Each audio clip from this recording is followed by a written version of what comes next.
नमस्ते। तो आज हम बात करेंगे 6 एनर्जी पोर्टल के बारे में, जिसको यूनियन पोर्टल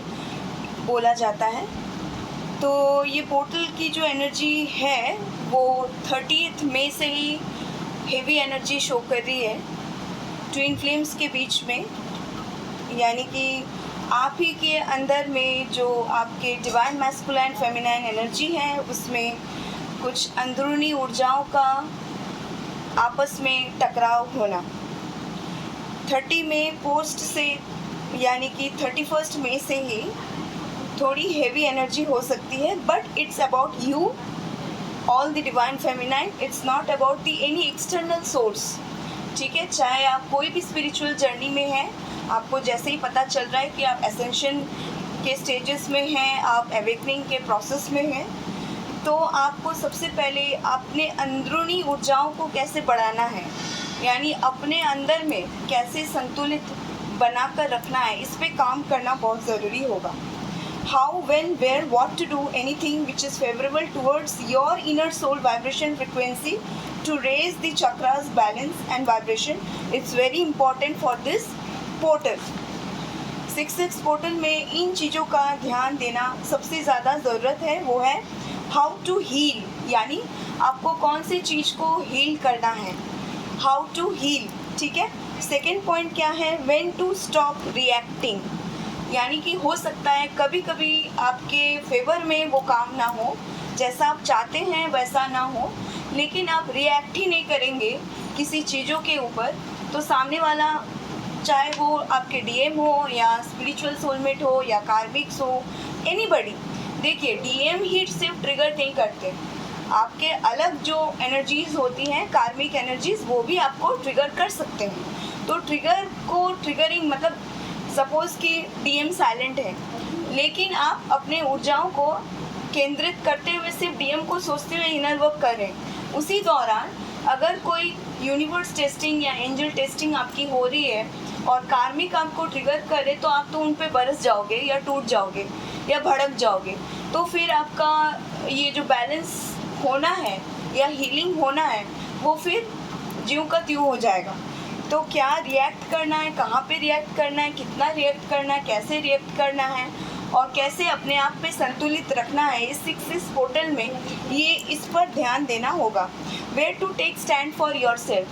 देखिए, ऐसा नहीं है कि जब इनर वर्क करते हैं, अवेकनिंग प्रोसेस में रहते हैं, तो बहुत कुछ चेंजेस आपको देखने को मिलता है, जैसे कि आपका डेली रूटीन चेंज होता है, आप मेडिटेशन करने लगते हो, आप आत्मचिंतन, आत्ममंथन करने लगते हो, आप नेचर से ज़्यादा प्यार करने लगते हो, धर्म के प्रति आकर्षित होना या रिलीजन या स्पिरिचुअलिटी के प्रति आकर्षित होना, या जो स्पिरिचुअलिटी के प्रचारक हैं उनके प्रति आपका आकर्षण होना, खान पान में, व्यवहार में परिवर्तन होना। और ऐसा कभी कभी लग सकता है, जैसे मेनी डिवाइन फेमिनाइन्स को लगता है कि बस हो गया, यहाँ पे मेरा हो गया, सब खत्म करो, बस चलो यहाँ से, कट लो पतली गली से, ऐसा भी कभी कभी लगता है डिवाइन फेमिनाइन को। तो ये सब के लिए, अपने आप के लिए स्टैंड लेने के लिए क्या करना है, क्या ज़रूरी है कि अपने अंदर के ऊर्जाओं में संतुलित रखते हुए अपने भीतर झांक के देखना और प्रकृति से प्रेम करना। प्रकृति में पेड़ पौधे ही नहीं आते हैं या कोई और मनुष्य ही नहीं आता है, जीव जंतु, पशु पक्षी सब आते हैं, यानी सबके प्रति करुणा का भाव और समभाव,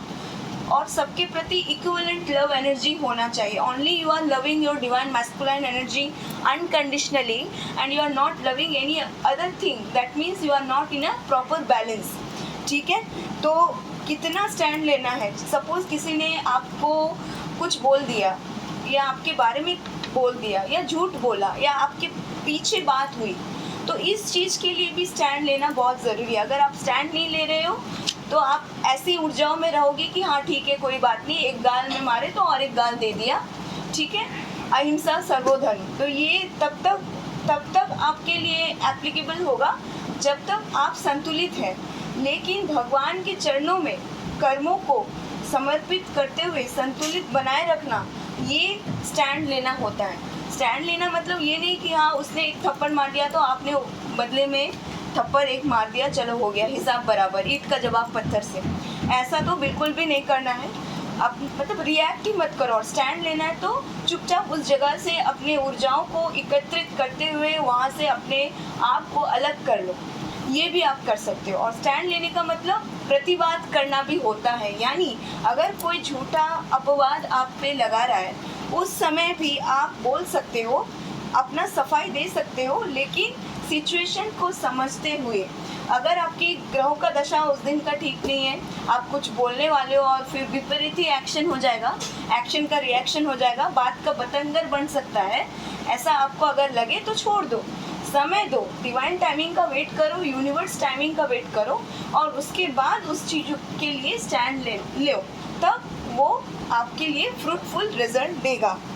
What to release anything your negative trait, अगर कुछ भी नेगेटिव ट्रेट है,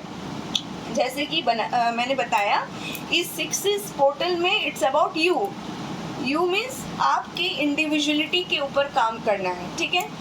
कोई भी आके ट्रिगर कर दिया, कोई भी आके झूठ बोल दिया, कोई भी बात को समझा नहीं, या कन्फ्यूजन की एनर्जी आपको दिखाया, तो ट्रिगर नहीं होना है, अपने आप पे बैलेंस रखना है, कॉन्फिडेंट रखना है कि हाँ मैं ठीक हूँ, मेरा कर्म ठीक है, भगवान के ऊपर विश्वास रखना है और आगे बढ़ना है, ठीक है। तो इस पोर्टल में क्या क्या चीज़ को आपको पॉइंट आउट मैं कर रही हूँ, जिसको आपको याद रखना है, हाउ टू हील, ठीक है, किस चीज़ को कैसे हील करना है, when to stop reacting, second point, third point where to take stand for yourself, fourth point what to release, ठीक है, anything which is not favourable, और आपको लग रहा है कि आप सिर्फ सिंगल हैंडेडली करते जा रहे हो, सामने से उसका कुछ भी इक्वल गिव एंड टेक नहीं हो रहा है, आपके लिए फेवरेबल नहीं है, तो उस परिस्थिति को रिलीज़ कर दो, और उस नेगेटिव एनर्जी को ज़्यादा दिन तक के लिए अपने सोल वाइब्रेशन फ्रिक्वेंसी एनर्जी में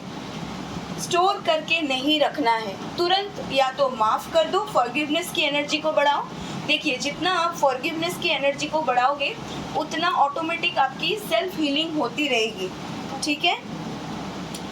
सेम एनर्जी जो रिपीटेड पैटर्न में आप फंसे हुए हो, ठीक है, उससे कैसे आत्म साक्षात्कार की तरफ आप आगे बढ़ोगे, इस पर फोकस करना है। तो यही मुझे कहना था 6 पोर्टल में कि divine feminine please focus on yourself rather than focus on DM or anything outside. Thank you so much.